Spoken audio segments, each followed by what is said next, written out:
Valentine day নয়, এটা বিশ্ব বেহায়া দিবস। বছরে ৩৬৫ দিনের মধ্যে ৩৬৪ দিন মানুষকে ধোঁকায় ফেলে শয়তান যতটা না বিজয়ী হয়, তার চেয়ে শয়তান বেশি বিজয়ী হয় কালকের একটা দিনে। সেই দিনটার কথা আপনাদের কারও অজানা নয়। বিশ্ব ভালোবাসা দিবস নামে যে দিবস সারা পৃথিবীতে পরিচিত। এমন একটা দিন যে দিনে কিছু যুবক যুবতী এমন সব অনাচার অশ্লীলতায় লিপ্ত হয় যার কারণে পুরো পৃথিবীটায় একটা অসভ্য ভূমিতে পরিণত হয়।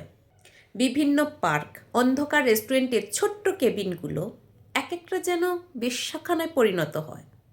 বাবা মায়ের আদরের ছেলেটি অন্য কোনো ভাইয়ের লক্ষ্মী বোনকে নিয়ে এমন বেহেল্লাপনায় মেতে ওঠে। শুধু ছেলেটা কেন বলবো, একটা মেয়েও বড়লোকের ছেলেকে মাথায় টুপি পরিয়ে এই দিনগুলোতে এমন তাদের সঙ্গে কার্যকলাপ করে, দেখলে লজ্জা পাবে, যা একটা সভ্য দেশ কখনো মেনে নিতে পারে না।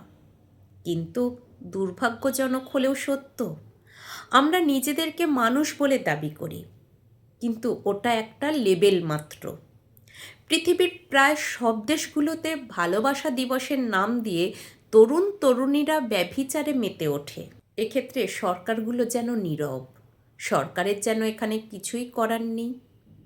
অথচ এই তরুণ তরুণীরাই আগামী দিনের মন্ত্রী, এমপি বা রাষ্ট্রের দায়িত্বশীল কেউ হবে। আমার তো ভাবতেই কেমন যেন ঘেন্না ঘেন্না লাগছে। আমার এলাকার এমপি হবে বা আমার দেশের ক্যাবিনেট মন্ত্রী হবে তরুণ বয়সে যে না ব্যভিচারে লিপ্ত ছিল এমন কোনো ব্যক্তি। এর চেয়ে মূর্খ কোনো সৎ ব্যক্তিকেও আমি মেনে নিতে রাজি আছি। বিশ্ব ভালোবাসা দিবস, এটা এমন একটা দিবস যে দিনে কিছু মেয়ে পতিতা হবে, কিছু মেয়ে প্রতারিত হবে, কিছু ছেলে খারাপ কাজে জড়িত হবে। আপনার পরিবার যে আক্রান্ত হবে না তার কি কোনো গ্যারান্টি আছে? আপনারা হয়তো জানেন, এই বিশ্ব ভালোবাসা দিবসকে কেন্দ্র করে সারা পৃথিবীতে প্রতি বছর অসংখ্য নারী তাদের গর্ভপাত করে। কি নির্লজ্জতা!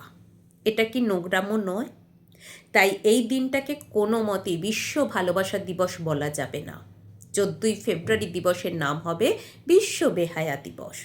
এই দিবসের সঙ্গে কোনো ভালো মানুষের সম্পর্ক থাকতে পারে না, কারণ ভালো মানুষের কাছে প্রতিটা দিনই ভালোবাসার।